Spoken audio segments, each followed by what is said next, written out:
오늘 저희 치매 예방 교육에서는 심리학 박사 유수민 선생님을 모시고 치매 예방, 정신건강과 뇌의 건강한 노화라는 주제로 정신건강과 치매와의 관계, 스트레스 관리법, 뇌의 건강한 노화를 위한 생활습관에 대해 자세히 알아보는 시간을 가질 예정입니다. 원활한 워크숍 진행을 위해 질의응답 Q&A 시간 전까지는 음소거를 해주시고 카메라를 꺼주시기를 부탁드리겠습니다. 질문이 있으시거나 하실 말씀이 있으신 경우 아까 설명해 드렸다시피 아래 책박스를 통해 메시지를 주시면 질의응답 시간에 모아서 진행하는 것으로 하겠습니다. 우리는 머스킴, 스커미시, 플레이, 와트스 부족들의 미합의된 영토에 있습니다. 우리는 태고로부터 이 땅과 물을 돌보아온 부족들에 감사하며 이 위대한 도시를 건설할 때 부족들과 협력할 수 있기를 고대합니다. 그럼 오늘 저희 석세스 워크숍을 위해 귀한 시간을 내주신 심리학 박사 유수민 선생님을 소개해드리겠습니다. 큰 박수로 환영해 주시기 바랍니다. 잠시만요.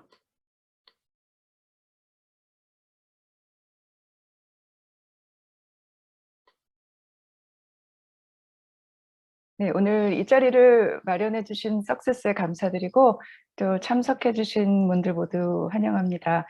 오늘은 우리가 살면서 피할래야 피할 수 없는 것들 두 가지에 대해서 얘기해 보자 합니다. 그 두 가지는 바로 나이 먹는 것 그리고 스트레스입니다. 특히 노화와 스트레스가 치매와 어떤 관계가 있는지 함께 얘기해 보겠습니다.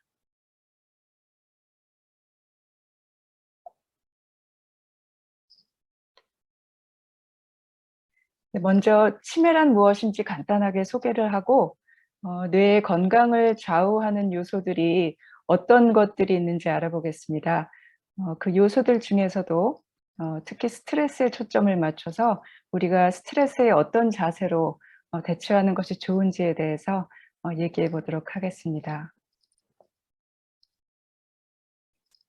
자, 치매는 사람의 생각하는 기능과 사회적 활동을 할 수 있는 능력의 소실을 말하는데 이러한 소실이 일상생활에 장애를 가져올 정도로 충분히 심할 때 우리는 이것을 치매라고 얘기합니다. 여기서 인지기능의 상실이란 기억력, 언어 능력, 시공간 능력, 집중력, 정보를 처리하는 속도, 집행 능력 등이 감소하는 걸 뜻하고요. 여기서 집행 능력이라고 하는 것은 이제 고도의 인지 기능들인데 예를 들자면 충동을 억제하는 능력, 융통성 있게 생각하는 능력, 뭔가를 계획하고 조직하고 결정을 짓고 문제를 해결하는 능력들을 통틀어서 집행 기능이라고 합니다. 그러니까 회사로 말하자면 어떤 최고 경영자들이 하는 그런 일들이죠. 일상생활은 기본 능력, 기본 생활 능력과 이제 도구적 능력으로 보통 나누는데요. 기본 생활 능력은 화장실 사용하기, 목욕하기, 식사하기, 옷 입기, 이동하기, 걷기 등과 같은 그런 기본적인 육체적인 기능을 말하고요. 도구적 능력은 어떤 독립적인 사회생활을 위해 필요한 더 복잡한 기능, 예를 들어서 전화 사용한다든지 물건을 구입한다든지 음식 장만, 돈 관리 및 재정 관리, 교통수단 이용 및 길 찾기, 약을 스스로 챙겨 먹기 이런 것들을 말합니다. 그래서 인지기능 장애가 있지만 일상생활 능력은 유지되는 상태는 치매가 아니고 경도인지장애라고 합니다. 그래서 경도인지장애가 이제 치매 초기일 수도 있고 그렇지 않은 경우도 있어요. 그래서 경도인지장애가 항상 치매로 진행되는 것이 아니라는 얘기인데요. 그 이유는 인지기능 저하를 유발하는 요인이 다양하기 때문이에요. 예를 들어서 우울증이나 불안증이 있다거나 어떤 충격적인 일을 당했다거나 항암 치료를 받는 중이라던가 등등 이런 다양한 이유들이 우리가 집중하고 기억하는 데 부정적인 영향을 줄 수 있습니다. 옛날에는 우리가 나이를 먹게 되면 치매가 누구에게나 필연적으로 오는 것이라고 생각했지만 지금은 그렇지 않다는 것이 잘 알려져 있습니다. 치매는 자연스러운 노화의 과정이 아니라는 거죠.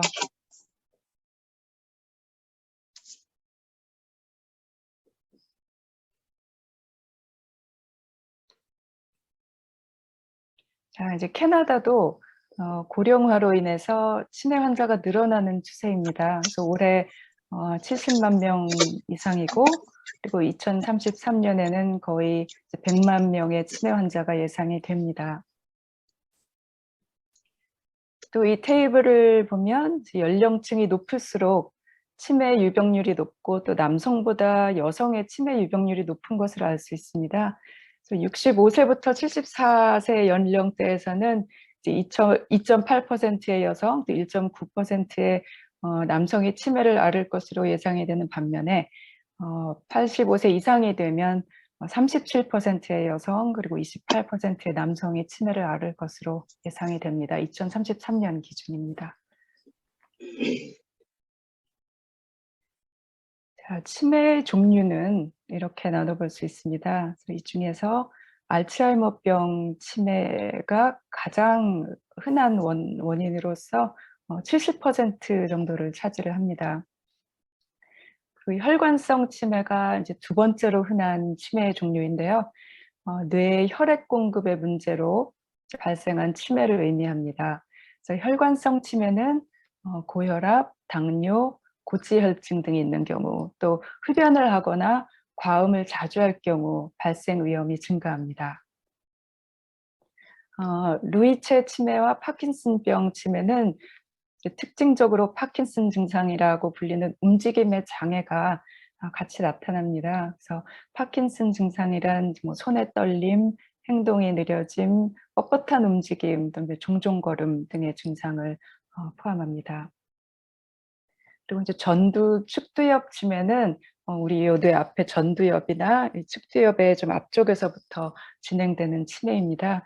우리 이 부위에서 이제 문제가 발생할 경우에 자신의 행동을 자제하는 능력을 잃게 되기 때문에 충동을 억제하지 못하거나 뭐 말이나 행동을 부적절하게 하거나 참을성이 없어지거나 판단력이 저하될 수도 있습니다.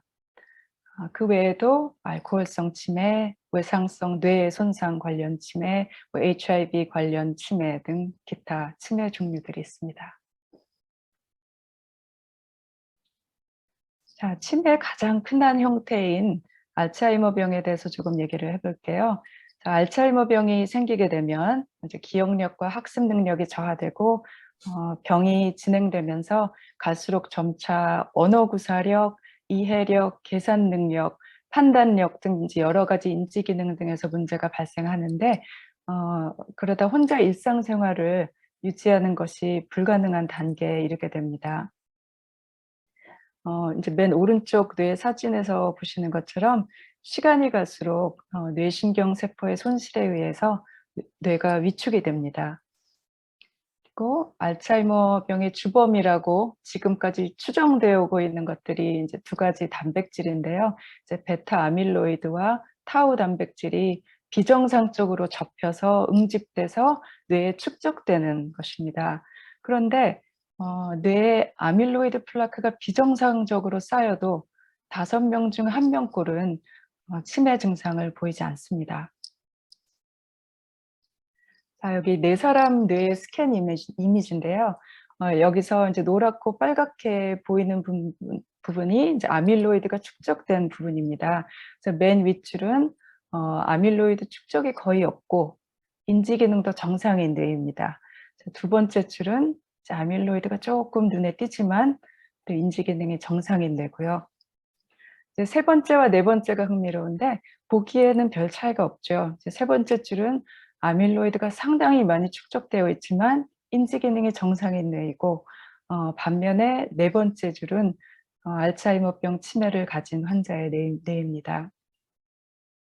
그래서 이 스캔이 보여주는 것은 뇌에 단백질이 비정상적으로 엉켜붙어 있는 것 자체만이 인지 기능 저하의 원인이 아니라는 것입니다. 그래서 우리가 최대한 뇌의 건강을 유지하면서 그렇게 유지를 하면 이제 뇌가 해로운 물질에 노출돼도 어느 정도 치매의 위험으로부터 이제 보호가 되는 것이 아닌가 하는 의문을 갖게 하는 거죠. 그래서 생활 습관으로 치매 위험을 줄일 수 있다는 다양한 국내외 연구 결과가 발표되었는데요.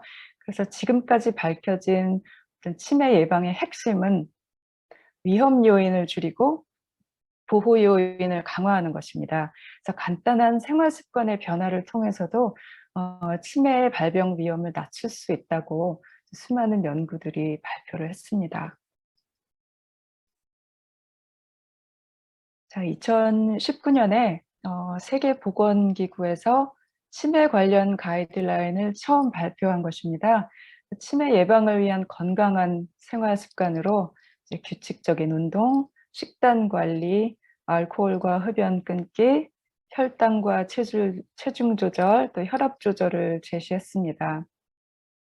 이 모든 것들이 심혈관 질환을 예방하는 지침과 동일하다는 것을 아마 눈치채셨을 것 같은데요. 그것은 바로 심장에 좋은 것이 뇌에도 좋기 때문입니다. 뇌에 산소와 영양소를 공급하는 수많은 뇌혈관이 있죠. 뇌의 무게는 우리 체중의 2%밖에 되지 않지만 전체 에너지의 20%나 소비를 합니다. 그래서 산소와 에너지를 혈관으로부터 공급을 받는데 혈관 질환이 생기면 뇌의 신진대사가 감소되어서 뇌의 손상을 유발할 수가 있습니다. 조금 아까 보여드렸던 슬라이드인데 이제 여기에 포함되지는 않았지만 뇌의 건강한 노화를 위해서 우리가 조절할 수 있는 아주 중요한 요소 3가지가 더 있습니다. 그래서 운동 외에도 수면, 사회활동, 스트레스 관리가 것입니다. 운동에 대해서 한번 얘기를 해보죠. 규칙적인 운동은 뇌의 혈액순환을 원활하게 해서 뇌세포의 활동을 촉진시키고 또 뇌세포의 위축을 막아서 인지기능 저하를 막아줄 수 있습니다. 자, 20세기 중반까지는 성인의 뇌에 있는 신경 경로는 완전히 고정되어서 아무런 신경세포도 재생되지 않는다는 의견이 계속되었었어요. 그런데 1990년대 후반에 성인의 뇌에서 신경줄기세포가 발견되면서 성인의 뇌에서도 새로운 신경세포가 생성되고 있다는 것이 밝혀졌습니다. 특히 1998년에 사람 성인의 뇌에서 학습과 기억에 중요한 역할을 하는 이 해마라는 부분에서 일상적으로 새로운 신경세포가 생성되고 있다고 발표되었어요. 그래서 해마처럼 생겼다고 해서 붙여진 이름이고 또 우리가 왼쪽에 하나, 오른쪽에 하나 이렇게 있습니다. 그래서 알츠하이머병 환자에게서는 해마가 위축된 것을 흔히 관찰할 수가 있습니다. 지금까지 여러 연구 결과들이 이제 유산소 운동을 통해서 해마의 위축을 막는 것은 물론 그 크기를 늘릴 수도 있음을 보여주었어요. 그래서 운동을 통해서 해마의 부피가 커지면서 인지 기능도 향상되는 것을 보여주었고요. 또 유산소 운동은 아까 우리 알츠하이머병 얘기하면서 나온 베타 아밀로이드, 그 베타 아밀로이드 단백질을 파괴하는 효소를 만들고 또 뇌로 향하는 혈액의 흐름을 늘리는 효과가 있습니다. 그래서 유산소 운동은 한 번에 30분씩 40분이면 더 좋고요. 주 3회에서 5회. 심장이 평소보다 빨리 뛰고 숨이 다소 차지만 대화를 할 수 있을 정도의 강도가 적당합니다. 유산소 운동은 다양한데 예를 들면 계단 오르기, 빠르게 걷기, 천천히 달리기, 수영, 자전거 타기, 줄넘기, 등산, 배드민턴 이런 여러 가지가 있겠죠. 자, 그럼 수면에 대해서 한번 얘기를 해보죠. 잠은 보약이라고 하는 말이 맞습니다. 자는 동안 우리 몸은 쌓인 피로를 풀어서 건강을 회복하고 또 에너지를 보존하고 면역력을 증진시켜 줍니다. 그래서 또 수면은 집중력과 학습 능력을 유지하게 해주고 또 깨어있는 동안 배운 정보를 장기 기억으로 전환해 주는 아주 중요한 역할을 합니다. 그래서 우리는 그날 배운 것을 기억하고 싶을 때 가장 좋은 방법이 바로 숙면입니다. 그리고 깨어있는 동안 뇌가 활발히 활동을 하면서 발생한 노폐물이 우리가 밤에 깊은 잠을 자는 동안 뇌 밖으로 배출됩니다. 즉 잠은 뇌를 청소하는 시간이죠. 그렇기 때문에 잠을 제대로 못 자면 뇌에 아까 말씀드린 그 베타 아밀로이드와 타우 단백질 같은 노폐물이 축적되어서 알츠하이머병 같은 질환이 생길 수도 있습니다. 그래서 밤에 자다 깨다를 반복하면 깊은 잠에 빠지는 시간이 줄면서 치매 발병 위험이 증가할 수 있다는 것입니다. 우리 몸은 노화를 겪으면서 어, 젊을 때보다 잠의 효율이 떨어지는데, 즉 침대 위에 있는 시간은 길어지지만 실제 잠을 자는 시간은 적다는 얘기입니다. 또 흔히 나타나는 증상은 총 수면 시간이 감소하고, 또 수면 시간 동안 깊은 잠을 자는 시간이 줄어들고, 또 깊은 잠이 부족하기 때문에 낮에 졸음이 몰려오기도 하고요. 또 수면 무호흡이 증가합니다. 이거는 잠자는 동안 잠깐 숨쉬기를 멈추는 것을 말하는데 본인은 기억을 못 합니다. 그래서 밤에 충분히 잔 것 같은데도 낮에 피곤하고 졸립다면 수면 무호흡증의 가능성에 대해서 가정의와 상의해 보시기 바랍니다.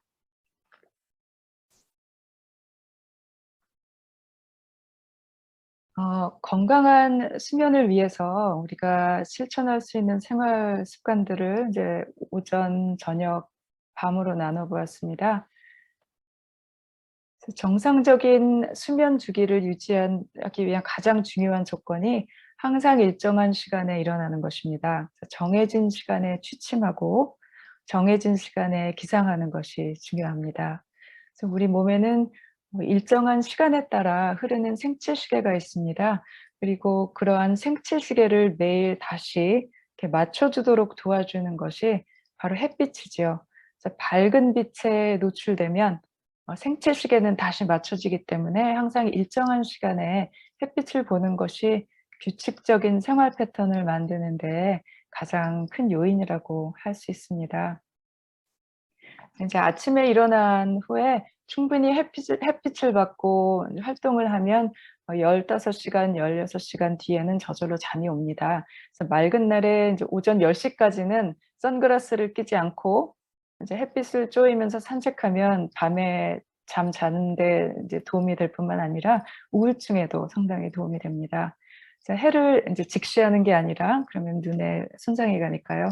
그냥 그저 눈으로 이른 오전 햇빛을 쬐이는 거죠. 우리 몸에 수면 유도제 역할을 하는 멜라토닌이라는 호르몬이 있는데 낮에 햇빛을 쬐면 그 분비가 억제되었다가 밤이 되면 한꺼번에 분비돼서 수면을 원활하게 합니다. 따라서 실내에서만 일하는 이제 현대인들은 햇빛을 보기 힘들기 때문에 멜라토닌 분비 리듬이 깨져서 수면 장애를 경험하는 경우도 많습니다. 그리고 규칙적인 생활에서 또 규칙적인 식사가 빠질 수 없죠. 그리고 카페인이 수면을 방해한다는 것은 이미 널리 알려진 사실입니다. 그래서 우리가 오전에 커피를 마시면 그 섭취한 카페인 양이 우리 몸에서 반으로 줄어드는데 6시간 정도 걸리고 또 4분의 1로 줄어드는데 한 12시간 정도 걸린다고 합니다. 그러니까 오전 10시에 커피 한 잔을 마시면 거기에 든 카페인의 한 4분의 1 정도가 밤 10시에도 우리 몸에 남아있다는 거죠. 그래서 카페인은 깊은 잠을 방해하기 때문에 오후에는 마시지 않는 것이 좋습니다. 자, 저녁으로 넘어가 볼까요? 그럼 저녁 늦게 음식을 먹으면 자는 동안 위장 등 소화기관의 활동량이 증가해서 숙면을 방해합니다. 습관적인 야식은 전반적인 생체 리듬을 깨트리고 또 음식물이 밤늦게 소화되는 과정에서 멜라토닌이 절반 이하로 줄어들어서 잠을 푹 잘 수가 없습니다. 그리고 잠들기 전에 물을 마시면 사실 혈액 건강뿐만 아니라 뭐 눈, 피부, 장 건강에도 좋습니다. 하지만 수면 중 그 소변을 자주 보는 야뇨증에 기미가 있다면 자기 전에 물을 많이 마시지 않는 게 도움이 될 것입니다. 그리고 야뇨증과 또 수면 무호흡증과 또 관련이 있습니다. 그래서 이제 그런 두 가지를 경험하신다면 의사와 상의해 보시는 것이 좋을 것입니다.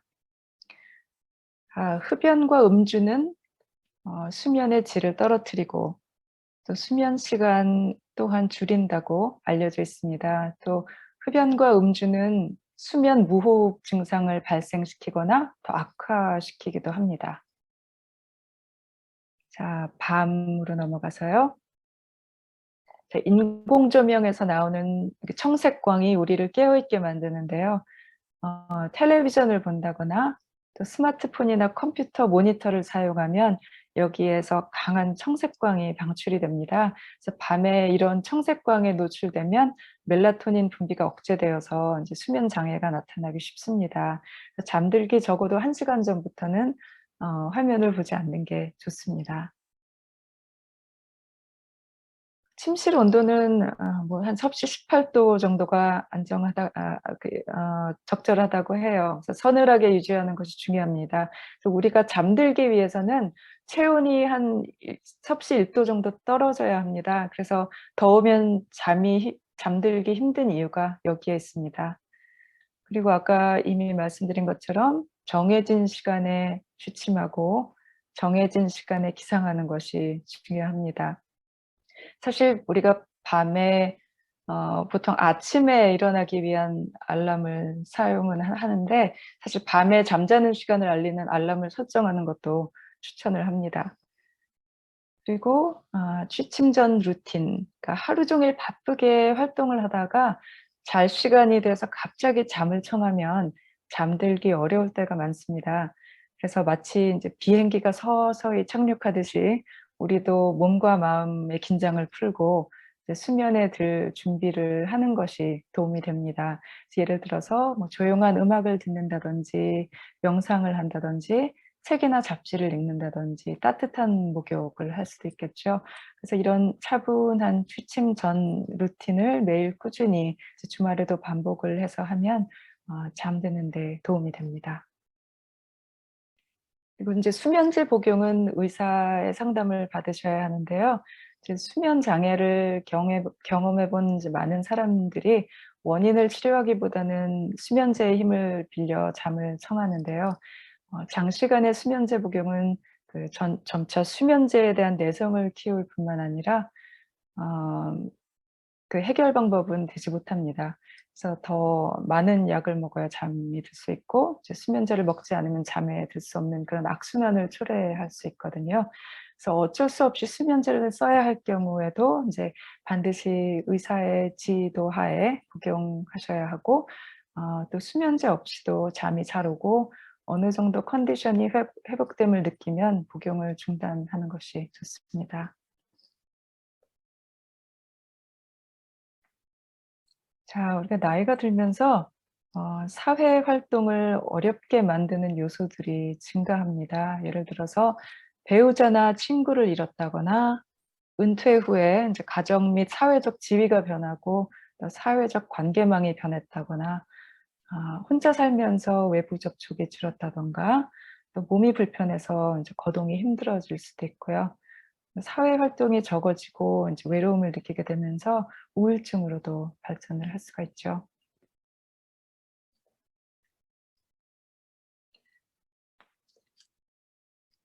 사회 활동이 치매 예방에 아주 중요한 요인 중에 하나입니다. 그래서 활발한 사회 활동은 우울증, 인지력 감퇴, 치매 발병의 위험을 모두 낮춰준다는 것이 이제 많은 연구 결과를 통해서 밝혀졌어요. 그래서 예를 들어서 독서 클럽에 참여하거나 단체 여행을 가거나 친구 집을 방문한다거나 봉사 활동에 참여하는 등 그런 사회 활동을 활발하게 하면 나이가 들어가면서 생기는 인지력 감퇴를 늦추고 또 치매 예방에도 도움이 되는 것으로 나타났습니다. 그래서 책 읽기, 뭐 편지 쓰기, 게임하기, 특히 다른 사람과 함께하는 뭐 카드 게임이나 보드 게임 등 자주 하는 노인이 알츠하이머 치매 진단 연령이 평균 5년 정도 늦다는 연구 결과도 있습니다. 그래서 비록 치매 발병 고위험군에 속하더라도 취미 생활과 사회 생활을 통해서 병의 진행을 늦출 수 있음을 시사합니다. 그리고 텔레비전 시청 기간이 긴 경우 치매 발생률이 높았습니다. 그래서 언제나 호기심을 갖고 공부를 하는 태도를 갖는 것이 좋습니다. 특히 내가 흥미를 가질 수 있는 일을 오래 할수록 뇌 활동에 자극을 주어서 치매 예방에 도움이 될 수가 있어요. 그래서 단순히 텔레비전만 보는 것보다는 책을 읽거나 외국어를 배우거나 그림을 그리거나 공예를 배운다든지 악기를 배운다든지 이런 일들이 훨씬 더 효과적입니다. 그래서 평소 즐겨 하던 취미 생활을 이제 지속적으로 유지하고 또 취미 생활을 다른 사람과 함께 나누고 또 자원봉사 같은 새로운 일을 찾는 것도 좋습니다. 그래서 적당한 사회 활동과 대인 관계를 유지하고 또 가족과 대화 시간을 많이 갖고 또 친구 관계를 유지하기 위해 노력하는 것이 건강한 뇌를 위한 아주 좋은 약입니다. 지난 2년간 코로나 바이러스 거리두기로 대면 접촉이 어려워지면서 이제 많은 비대면 화상 프로그램이나 만남이 많아졌어요. 그래서 독서 토론, 강의 듣기, 언어 배우기 등 이제 많은 취미 활동이 화상 통화로도 가능한 것들이 많습니다. 인터넷 활용에 어려움을 느끼는 분이라면 이제 온라인 강의나 온라인 서비스 등에 접근하기 어려우실 텐데요. 지금은 이제 스마트폰이나 인터넷 등 온라인 활용에 다가가려는 더 적극적인 자세가 무엇보다도 요청되는 시대이기 때문에 디지털 기기를 사용하는 법을 배우는 것도 유용할 것이라고 생각이 됩니다. 자, 그러면은 우리 스트레스에 대해서 한번 얘기를 해보죠. 자, 설문을 이용한 이제 간단한 스트레스 평가입니다. 이제 여기 5문제가 있는데, 여기 그냥 스스로 답을 해보시기 바랍니다. 그러니까 지난 한 달 동안 어떻게 지내셨는지, 각 문제 1번부터 5번까지 그러니까 답을 선택하시면 되고요. 답을 다 하신 후에는 이제 답을 모두 더해서 5로 나누면 내 점수가 나옵니다. 그래서 예를 들어서 내가 1번부터 5번까지 다 1에 답을 했다. 그러면 합하면 5점이고 그거를 5로 나누면 1 이렇게 해서 점수를 내는 겁니다. 그러면은 자가진단 한 번씩 해보셨는지 모르겠습니다. 그래서 우리 스트레스에 대해서 얘기를 해보자면 스트레스란 나에게 의미 있고 중요한 것으로 인식되는 어떤 자극이나 변화에 적응하기 위해서 겪게 되는 심리적, 신체적 반응을 말합니다. 그래서 우리가 삶 자체가 스트레스를 유발하는 상황이라고 해도 과언이 아닙니다. 예를 들어서 뭐 입학, 취업, 결혼, 출산 이런 것들이 기쁨을 주는 동시에 스트레스를 유발할 수도 있고 또 가족이나 친구와의 불화나 이별, 가족이나 내 자신의 건강의 문제, 또 병을 앓고 있는 가족을 돌보는 경우, 또 경제적인 어려움, 또 은퇴 후에 오는 어떤 일상생활의 변화, 또 가정 및 사회적 지위의 변화, 또 자연재해, 우리가 이런 상황들을 흔히 스트레스와 연관지어서 생각을 하죠. 누구라도 이제 스트레스에서 완전히 벗어날 수는 없기 때문에 스트레스를 경험하느냐 아니면 경험하지 않느냐가 문제가 아니라 스트레스에 대해 어떻게 합리적으로 대처하느냐가 가장 중요한 문제입니다. 그래서 같은 상황에서도 어떤 사람은 스트레스를 많이 받고 또 어떤 사람은 스트레스를 덜 받습니다. 유전적인 요인, 뭐 어린 시절 경험, 환경적 요인, 상황을 어떻게 인식하느냐에 따른 개인의 차이가 있는 거죠. 그리고 또 스트레스를 유발하는 자극이 실제 상황일 수도 있고 또 상상된 상황일 수도 있습니다. 또 우리가 생각하는 것만으로도 스트레스 반응을 유도해낼 수가 있어요. 그래서 간단한 실험 한 가지를 해볼까요? 자, 지금 눈을 감으시고 아주 싱싱한 레몬 하나를 반으로 갈라서 손바닥 위에 올려놨다고 상상해 보세요. 자, 레몬이 올려진 손바닥을 천천히 입과 코로 가져가서 레몬의 냄새를 맡고 또 레몬의 잘라진 단면에 혀끝을 대보는 상상을 해보세요. 자, 이제 눈 뜨셔도 됩니다. 자, 아마도 많은 분들이 입에 침이 고이는 경험을 하셨으리라고 생각이 되는데 바로 이것이 생각의 힘입니다. 그래서 레몬을 상상하는 것만으로도 입에서 침이 나오는 것처럼 우리가 힘든 상황이나 최악의 상황에 마음을 집중하면 지금 그 상황이 벌어지고 있지 않는데도 불구하고 몸이 스트레스 반응을 보이는 거죠.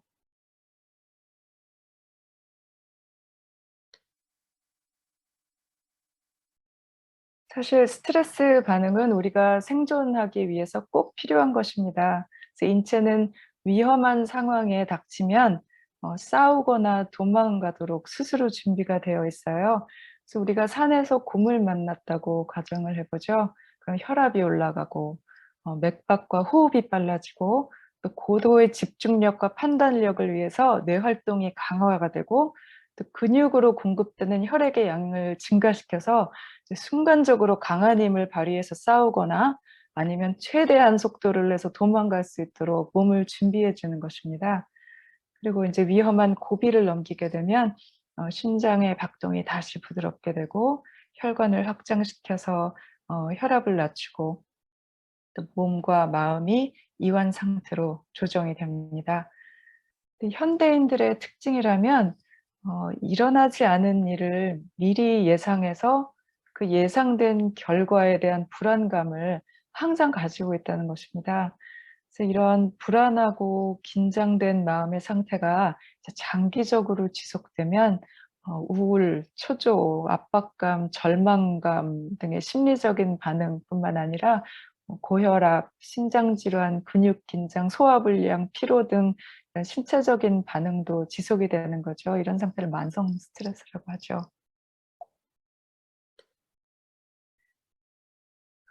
적절한 스트레스는 우리 몸에 이롭습니다. 그래서 예를 들어서 새로운 것을 배우는 것도 또 운동을 하는 것도 일종의 스트레스지만 몸과 마음에 이롭죠. 그래서 적당량의 스트레스는 뇌의 신경세포 간의 연결을 강화해서 두뇌 기능을 향상시키기 때문에 집중력과 기억력이 높아집니다. 그 스트레스를 받으면 우리 몸이 부상이나 감염의 위협을 느끼면서 면역력을 강화시키는 물질을 분비합니다. 그래서 이제 적당한 스트레스가 일시적으로 면역력을 강화하는 것도 그런 효과도 있는 것입니다. 그래서 낮은 수준의 스트레스에 반복적으로 노출됨으로써 이제 더 큰 스트레스 상황에 대처할 수 있는 그런 강인한 신체와 정신력도 키워주고요. 또 스트레스는 성공에 대한 동기부여를 강하게 해주는데 이제 우리가 어떤 일을 할 때 이 일을 언제까지 해야 한다고 딱 마감 시간을 설정해 두면 아마 그게 동기가 되어서 일에 더 쉽게 집중하고 몰두할 수 있었던 그런 경험을 해 보셨으리라고 생각이 됩니다. 그리고 우리 몸은 스트레스 반응으로 이제 스트레스 호르몬인 코티졸 외에도 옥시토신이라는 그런 호르몬을 분비하는데 이 옥시토신은 우리가 사교적으로 만드는 역할을 합니다. 그래서 힘든 상황에 우리가 누군가에게 도움을 요청하거나 누군가를 돕고자 손을 내미는 것을 더 쉽게 해 주는 거죠. 그래서 타인과의 그런 유대 관계를 강화해 줍니다. 자, 노화는 세포에서부터 시작이 됩니다. 스트레스와 어떤 연관이 있는지 한번 알아보죠. 자, 우리 염색체의 양쪽 끝에 텔로미어라는 이렇게 보호 덮개처럼 존재하는 부분이 있습니다. 마치 우리 운동화 끈 양쪽에 끈이 풀리지 말라고 이렇게 딱딱하게 플라스틱으로 감싸져 있는 것과 이제 비슷한 구조이죠. 그래서 이제 우리 몸이 건강하다는 건 세포 교체가 잘 이루어지고 있다는 뜻인데 세포 분열을 거듭하면서 이 텔로미어의 길이가 점점 짧아지다가 일정 길이에 도달하면 결국 이제 세포 분열이 멈추게 됩니다. 그래서 텔로미어가 닳아 없어지면 이제 세포를 복구하는 기능이 떨어지면서 이제 노화가 됩니다. 이제 텔로미어의 짧은 길이가 치매는 물론 이제 암, 심장질환, 당뇨병, 시력 저하, 청각 손실 같은 각종 질병과 이제 연관이 있습니다. 알츠하이머성 치매 환자 역시 텔로미어 길이가 일반인에 비해서 짧은 것으로 밝혀졌습니다. 자, 이 텔로미어의 길이는 이제 나이가 들수록 짧아지기는 하지만 생활 습관에 의해서 이제 짧아지는 속도가 더 빨라질 수도 있고 더 늦춰질 수도 있다고 합니다. 그래서 이제 흡연, 운동 부족, 과체중, 우울증 방치, 수면 부족 이런 것들이 텔로미어를 더 빨리 닳게 하고요. 이제 반대로 규칙적인 운동, 또 싱싱한 제철 과일과 채소 등과 같은 항산화 식품 섭취, 그리고 명상, 숙면 이런 것들을 통해서 지속적으로 관리를 하면 노화를 늦추는 데 도움이 된다고 합니다. 자, 이제 장애를 가진 자녀를 돌보는 엄마들과 건강한 자녀를 키우는 엄마들을 대상으로 텔로미어 길이와 이제 스트레스의 관계가 어떤지 연구된 적이 있어요. 그래서 이제 아픈 자녀를 간병하는 것 자체가 아주 큰 스트레스라고 생각되잖아요. 근데 놀랍게도 두 그룹을 비교했을 때 두 그룹의 텔로미어 길이가 크게 다르지 않았어요. 그렇지만 이제 여기서 가장 중요한 것은 어떤 그룹에 속했든 상관없이, 그러니까 A 그룹에 속했건 B 그룹에 속했건 나는 현재 처한 상황이 너무 힘들어서 감당하기 힘들다라고 인식하는 사람들의 텔로미어 길이가 짧았고, 나는 현재 상황을 잘 버텨내고 있다라고 인식하는 사람들의 텔로미어 길이가 더 길었다는 사실입니다.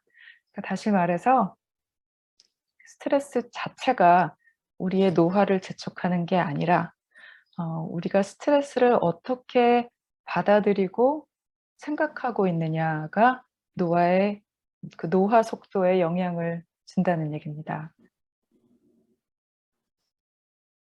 자, 또 다른 연구에 의하면 스트레스가 해롭지 않다라고 믿는 사람들에 비해서 스트레스가 내 건강에 치명적이다라고 믿는 사람들이 조기 사망할 확률이 43%도 높았습니다.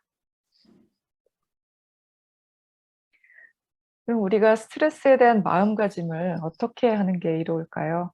여기에 일종의 공식이 있습니다. 그래서 내가 처한 상황의 위험성을 과대평가하고 스트레스를 극복할 수 있는 내 능력을 과소평가할수록 느끼는 스트레스가 강해집니다. 반면에 내가 처한 상황을 위협이 아닌 도전이라고 생각하고 나에게는 그 도전에 응할 능력이 있다고 생각하면 느끼는 스트레스가 감소되는 것입니다. 이것은 어려운 상황 자체를 부정하는 것도 아니고 어려운 상황이 쉽고 행복한 상황이라고 억지로 우기는 것도 아닙니다. 그래서 상황을 현실적으로 바라보고 또 어떤 문제가 있을 때 풀 수 있는 문제라면 풀어나가고 도움이 필요하면 도움을 청하고 만약에 바꿀 수 없는 상황이라고 하면 인정하고 지금 내가 이 순간에 당장 할 수 있는 일들에 최선을 다하는 겁니다.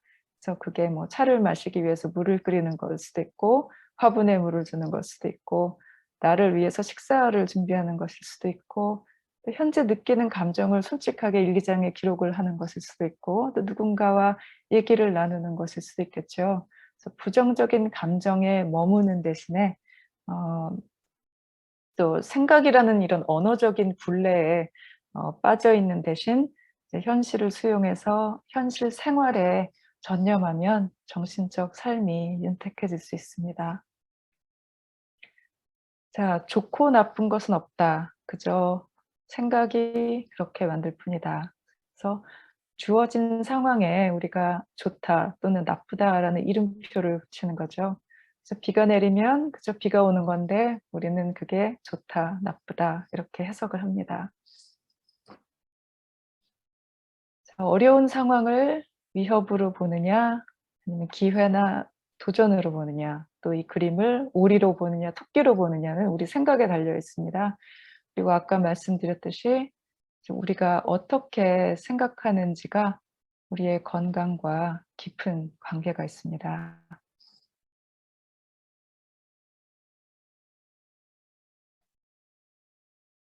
자, 우리의 생각이나 행동에 변화를 줌으로써 감정을 다스리는 그 심리 치료를 인지행동 치료라고 합니다. 그래서 우울증, 불안증, 스트레스 관리 등을 위해서 널리 쓰이는 치료법입니다. 우리 인간의 경험은 생각, 행동, 신체 감각, 감정 이 네 가지 요소들이 서로 영향을 주고받으며 이루어집니다. 예를 들어서 직장 동료가 출근을 하면서 내 책상 옆을 지나갔는데 아는 척을 안 하고 그냥 지나갔어요. 그때 내가 '저 사람 무례하네.'라고 생각한다면 나는 이제 무시당했다는 생각 때문에 감정적으로 화가 날 수도 있고, 화가 난다면 얼굴이 화끈해지고 가슴이 답답해지는 그런 신체적 증상을 느낄 수 있고, 또 앞으로 그 동료를 피하는 행동을 취할 수가 있겠죠.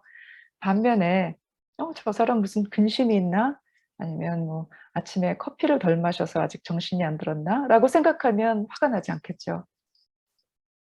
그래서 생각, 행동, 신체 감각, 감정 이 네 가지 중에서 감정이나 신체 감각은 우리가 직접 조절하기 어렵기 때문에 생각과 행동을 조절해서 간접적으로 감정과 신체 감각을 다스립니다. 그래서 이 중에서 생각을 변화시키는 것을 인지 치료라고 하고, 행동의 변화를 이용하는 것을 행동 치료라고 하고, 이 두 가지를 합해서 인지행동 치료라고 합니다.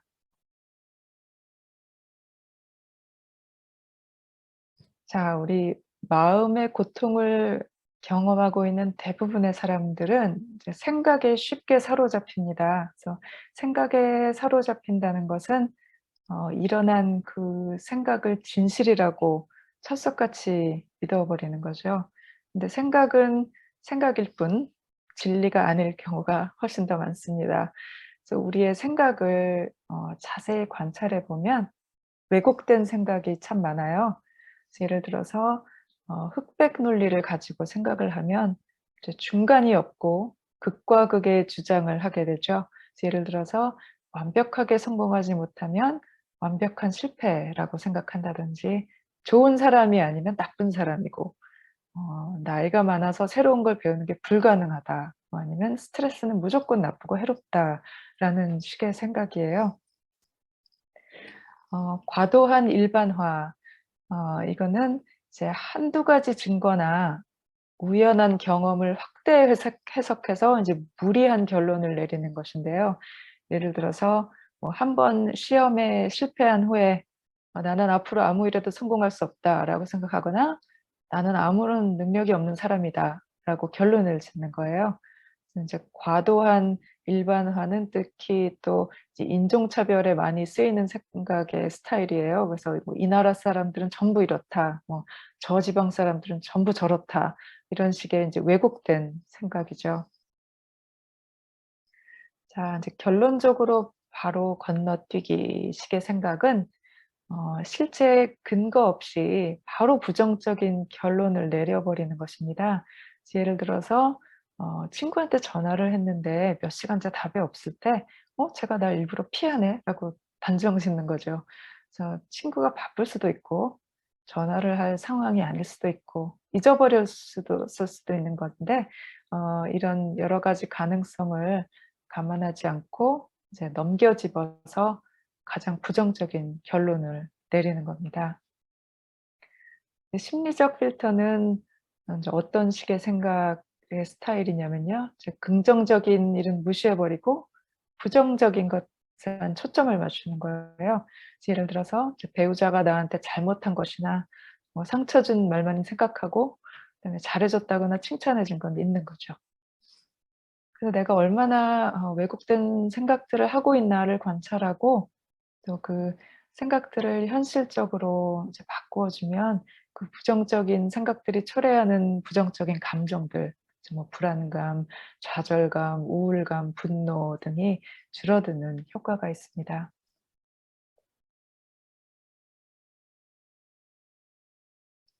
그래서 이제 인지행동 치료의 치료가 이제 왜곡된 생각을 변화시켜서 감정을 조절하는 방법이라면 행동 치료는 행동을 변화시켜서 감정과 신체 감각을 조절하는 방법입니다. 마음이 불안하고 이제 마음이 불안하면 근육이 긴장되고 호흡이 빨라집니다.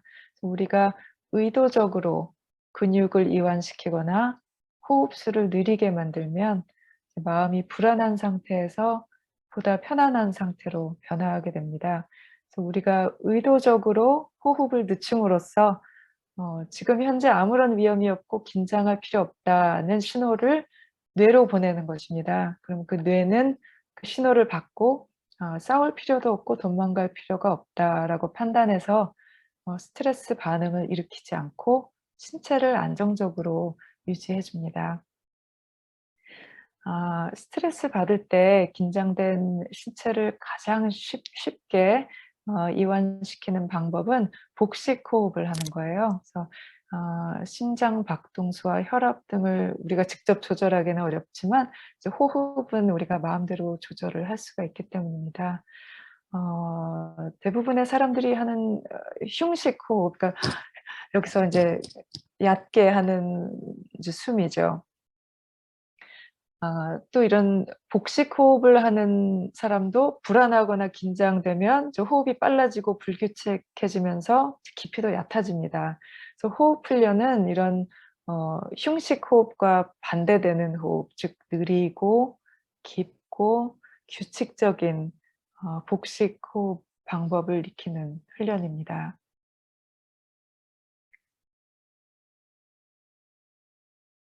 자, 여기 사각형 호흡법이라고 있는데요. 이거는 이제 4초간 숨을 코로 들이쉬고 4초간 호흡을 멈추고 4초간 입으로 이제 촛불 끄듯이 숨을 내쉬고 4초 동안 멈추는, 그렇게 반복하는 복식 호흡 방법입니다. 한번 같이 연습을 해 보죠. 그래서 편안한 자세로 앉은 상태에서 한 손은 가슴에 얹고 다른 한 손은 이제 배에 둡니다. 이제 눈은 감으셔도 좋고 뜨셔도 좋고요. 호흡하는 동안 이 가슴에 얹은 손은 가급적 움직이지 않고 이제 배에 얹은 손만 배가 부풀어 오르고 가라앉는 것을 느끼시면 됩니다. 그러면은 들이쉬기부터 천천히 한번 시작을 같이 해 보죠. 자, 그럼 들이쉬고 둘, 셋, 넷, 멈추고 둘, 셋, 넷, 내쉬고 둘, 셋, 넷, 또 멈추고 둘, 셋, 넷. 다시 한번 해 볼까요? 자, 들이쉬고 둘, 셋, 넷, 멈추고 둘, 셋, 넷, 내쉬고 둘, 셋, 넷, 멈추고 둘, 셋, 넷.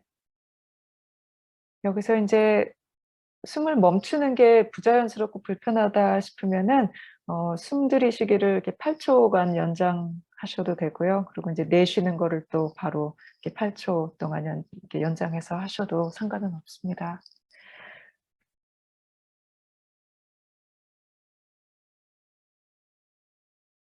그리고 인제 점진적 근육 이완법이라고 있어요. 이거는 머리끝부터 발끝까지의 근육을 이제 수축시켰다가 이완시키는 것을 반복하는 겁니다. 그래서 스트레스를 받거나 심리적으로 긴장하게 되면 근육이 긴장을 하게 되죠. 그래서 우리가 근육을 일부러 수축함으로써 '아 이게 내 몸이 긴장한 상태구나.'라고 그 긴장 상태에 대한 감각을 익히고 또 긴장된 근육을 이완시키는 훈련을 하면서 이제 점점 더 편안해짐을 느끼게 해 주는 것이 방법의 목적입니다. 그래서 이것은 특히 잠들기 전에 침대에 누워서 하시면 좋습니다. 이제 각 신체 부분을 5 초간 긴장한 후에 이제 10 초간 이제 이완을 하는데 이제 손부터 해서 팔로 올라와서 어깨까지, 그다음에 발끝부터 해서 허벅지로 올라온 다음에 그다음에 배, 뭐 가슴, 목, 머리 끝까지 이렇게 순서가 됩니다. 그래서 한번 같이 해보죠. 그래서 하실 때 이제 5초 긴장하고 10초 이완하시면서 그 근육이 긴장되었을 때와 풀었을 때의 느낌을 이제 비교해 보시면 됩니다. 신체에 뭐 통증이 있으신 분은 무리가 가지 않게 힘을 조절하시기 바랍니다. 자, 그럼 두 주먹을 꼭 쥐고 몸쪽으로 손목을 굽혀서 이제 팔꿈치 아랫부분을 긴장시키세요. 자, 이제 근육을 풀어주시고 근육이 긴장되었을 때와 이완되었을 때의 차이를 느껴보세요.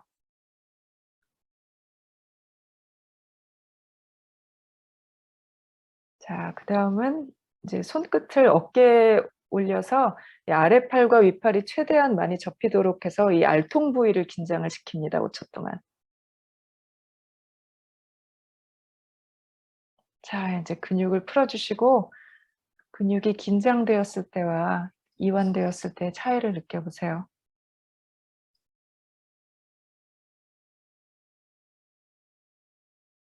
그리고 이제 두 다리를 앞으로 곧게 쭉 뻗은 다음에 발끝을 몸쪽으로 당겨서 종아리 근육을 긴장시키세요.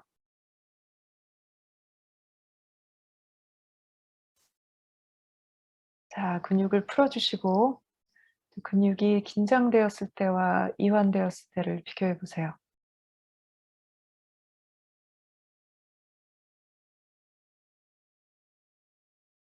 자, 이번엔 배로 올라갑니다. 그래서 배를 안쪽으로 넣는다고 생각하면서 등 쪽으로 강하게 집어넣어서 근육을 긴장시켜 주세요.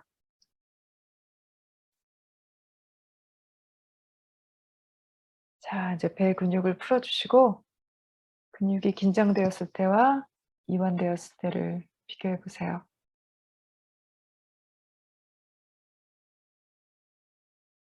자, 이제 양 어깨를 귀 쪽으로 바짝 올리고 5초.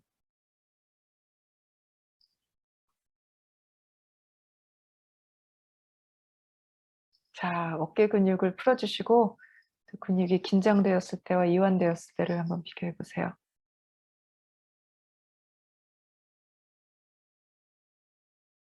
자, 이번엔 목을 앞으로 숙여서 턱을 가슴 쪽으로 잡아당기면서 목 뒷부분을 최대한으로 당겨주세요.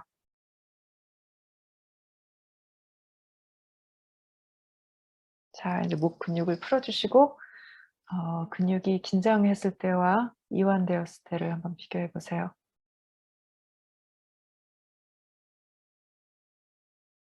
자, 다음에는 눈을 꼭 감고 미소 짓는 표정으로 얼굴 전체 근육에 힘을 주면서 긴장해 보세요.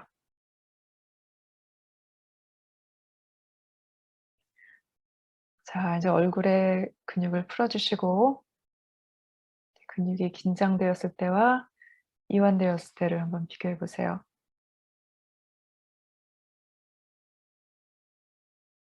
자, 다음은 눈입니다. 눈을 꼭 감아 보세요.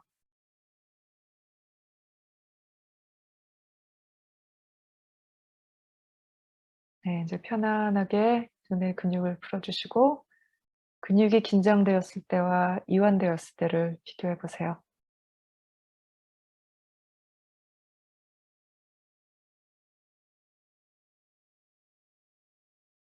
자, 다음에는 양 눈썹을 모으고 미간을 찌푸려 주세요.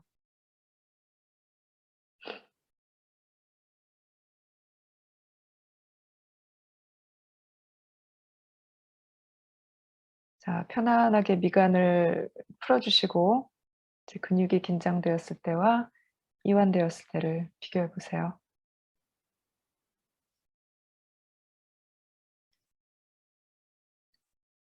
자, 다음은 눈썹을 최대한 위로 해서 이마에 큰 주름을 만들어 보세요.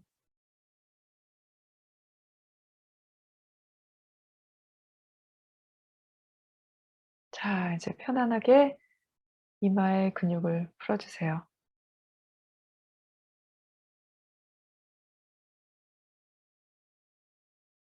네, 어떠셨나요?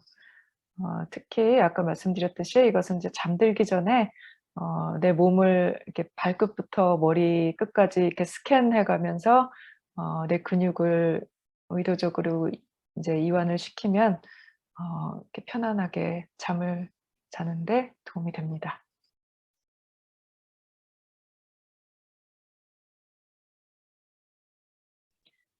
자, 스트레스에 관해서 이것들만은 기억을 해 주셨으면 하는 바람입니다. 그래서 스트레스 반응은 생존을 위해서 꼭 필요한 이런 고마운 것이다.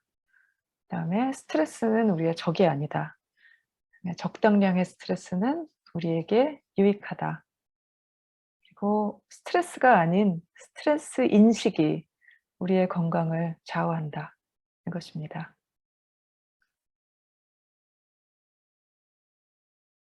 자, 오늘은 그래서 해리포터를 쓴 작가 J.K. 롤링의 말을 빌어서 마치겠습니다.